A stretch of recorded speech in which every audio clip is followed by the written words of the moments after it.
एक छोटे से गांव में राजू नाम का एक नन्हा बच्चा रहता था। उसकी आंखों में बड़े सपने थे, लेकिन किस्मत ने जैसे उसके हिस्से सिर्फ दर्द लिखा था। राजू को साइकिल चलाना बहुत पसंद था और अपने दोस्तों के साथ क्रिकेट खेलना उसकी सबसे बड़ी खुशी थी।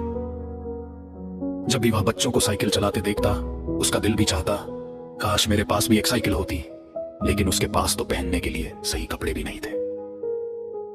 उसके पिताजी की मौत खेत में काम करते हुए हो गई थी। उस दिन के बाद जैसे घर की रोशनी ही बुझ गई। उसकी मां दिन रात अमीर लोगों के घर काम करती थी। वहां उसे इंसान नहीं, नौकर से भी बदतर समझा जाता था। डांट, ताने, अपमान, यही उसकी जिंदगी बन चुकी थी। लेकिन वो सब सहती थी सिर्फ अपने बच्चों के लिए। एक दिन मां बहुत बीमार थी, शरीर कांप रहा था, आंखों में बुखार था, लेकिन काम पर जाना जरूरी था। राजू, आज मेरे साथ चलो बेटा, उसकी मां ने कांपती आवाज में कहा। राजू का दिल रो पड़ा। वो बाहर अपने दोस्तों के साथ क्रिकेट खेलना चाहता था, लेकिन मां को उस हालत में अकेला नहीं छोड़ सकता था। वह चुपचाप उसके साथ चल दिया। अमीर घर पहुंचते ही सब कुछ बदल गया। मालिक के बच्चे उसे देखकर जोर जोर से हंसने लगे। ये देखो कितना गंदा है, इसकी हालत देखो, जैसे भिखारी हो। तू क्रिकेट खेलेगा, तेरे पास बैठे भी। उन्होंने उसका मजाक उड़ाया, उसे धक्का दिया और हंसते रहे। राजू की आंखों में आंसू भर आए, लेकिन उसने रोना रोक लिया। वह बाहर जाकर बैठ गया, अकेला, चुपचाप। उसने जमीन को देखा और धीरे से कहा, हनुमान जी, क्या मैं इतना बुरा हूं? उसका दिल उस दिन सच में टूट गया था। उस रात घर में चूल्हा भी ठीक से नहीं जला। मां बिस्तर पर पड़ी थी, तेज बुखार में जल रही थी। छोटी बहन रो रही थी, उसे दूध भी नहीं मिल पा रहा था।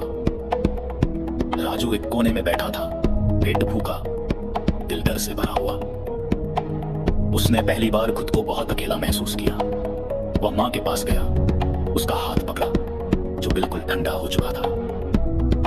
उसकी आंखों से आंसू बहने लगे।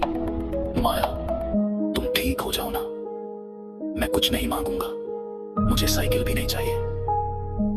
फिर वो बाहर गया, आसमान की ओर देखा और रोते हुए बोला, हनुमान जी, अगर आप सच में हो तो मेरी मां को बचा लो। मैं कुछ नहीं चाहता, बस मेरी मां ठीक हो जाए। उसकी आवाज दर्द से कांप रही थी, जैसे दिल से निकल रही पुकार हो।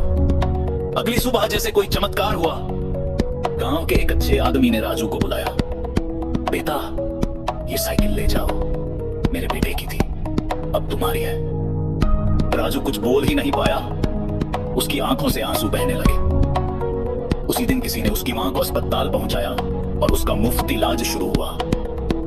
धीरे धीरे उसकी मां ठीक होने लगी। घर में पहली बार फिर से उम्मीद की रोशनी आई। कुछ दिनों बाद राजू अपने दोस्तों के साथ क्रिकेट खेल रहा था। हाथ में बैट था, चेहरे पर मुस्कान, और पास में उसकी साइकिल खड़ी थी। वही अमीर घर के बच्चे उसके पास आए, सिर झुकाकर बोले, राजू, हमें माफ कर दो, क्या हम भी तुम्हारे साथ खेल सकते हैं? राजू ने उन्हें देखा और हल्की मुस्कान के साथ कहा, हाँ, लेकिन अब किसी का दिल नहीं दुखाएंगे। वे सब साथ खेलने लगे। राजू ने आसमान की ओर देखा, आंखों में कृतज्ञता थी। धन्यवाद हनुमान जी, आपने मेरा सब कुछ लौटा दिया। उसकी में राजू ने सांस लिया। दर्द चाहे कितना भी गहरा क्यों ना हो, अगर दिल सच्चा हो तो भगवान जरूर सुनते हैं।